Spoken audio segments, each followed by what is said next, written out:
Good morning, children. Today we are going to study molecular basis of inheritance, and we are focused upon the topics structure of DNA and history of DNA. So DNA is a long polymer of deoxyribonucleotides. As it is having the sugar deoxyribose, you call that as deoxyribonucleotides. The length of DNA, it depends upon the number of nucleotide pairs present in it, and the characteristic of the organism, it depends upon the length of DNA. So the length of DNA and the number of nucleotide base pairs, it vary from organism to organism. We can see here it has been given bacteriophage theta 174 and bacteriophage lambda and E. coli. So all of them, they are having various number of base pairs. It vary from organism to organism. Okay, so first let us focus upon polynucleotide chain. So polynucleotide chain, so that is it consists, the nucleotide means what? It consists of three components, that is nitrogenous base, pentose sugar and phosphoric acid. Nitrogenous bases, we can see here A, T, G, C, these are nitrogenous bases. Okay, there are four nitrogenous bases are present in DNA: adenine, thymine, cytosine and guanine. So nitrogenous base and pentose sugar.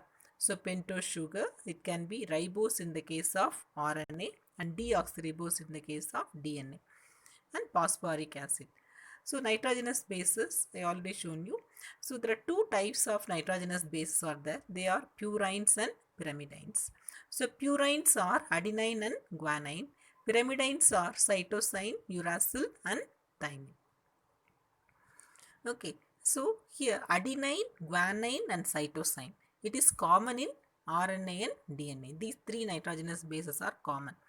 So in RNA, uracil is present and thymine is present in DNA in place of uracil. Instead of uracil, thymine is there in DNA, and in RNA, uracil is present instead of thymine.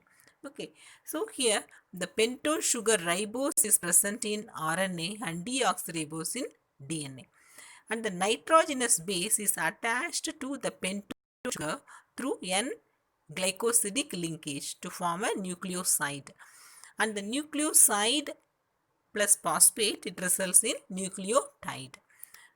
So here this is the double stranded polynucleotide chain of DNA. Why is it DNA? Because it is having AT-GC combination. Then it is DNA, and it is double stranded structure also as it is DNA.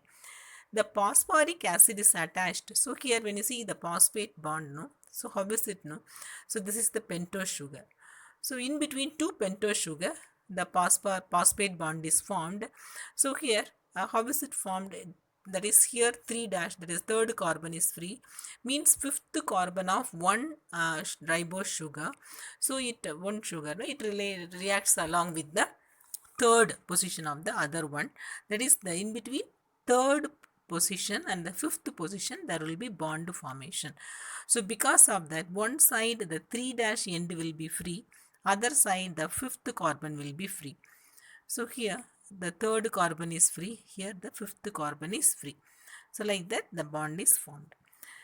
So here the backbone of the polynucleotide chain, that is the sugar and phosphate, and the nitrogenous bases, they are linked, okay, together, and everything, they are forming the structure. So in RNA there will be additional OH group in the second carbon of ribose sugar. Okay, so apart from that, RNA, it has uracil in place of thymine. So 5-methyl uracil is the name of thymine. Okay, that is ATGC combination will be there in DNA and AUGC combination will be there in RNA.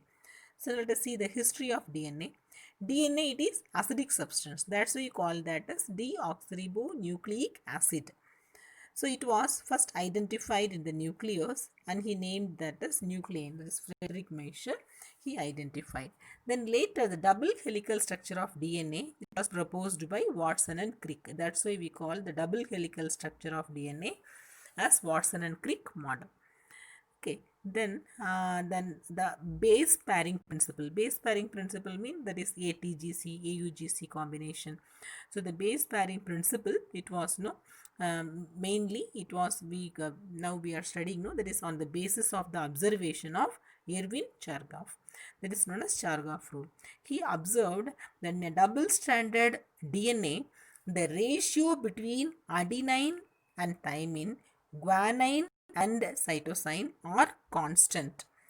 So, for example, in a DNA, 20% adenine are there means adenine is equal to thymine means 20% will be thymine. Okay, 20% adenine means there will be 20% thymine. Remaining will be guanine and cytosine. 20 plus 20, 40. Remaining is 60. Okay, then guanine it will be 30%, cytosine will be 30%. Together it forms no 100%. Means 30%. Just for example, I am telling 20% adenine base if it is there, then sure there will be 20% thymine base. The remaining will be guanine and cytosine. So guanine will be 30%, then the cytosine will be 30%. 30 plus 30, 60, and 20 plus 20, 40, and 40 plus 60 equal to 100. So that's the thing, that is the Chargaff rule. So according to that, so adenine is equal to thymine, guanine is equal to cytosine, because these two are forming the pairing. Okay children, hope you must have understood. So today we studied regarding the structure of DNA. Apart from that, history of DNA also. So tomorrow we'll continue with that.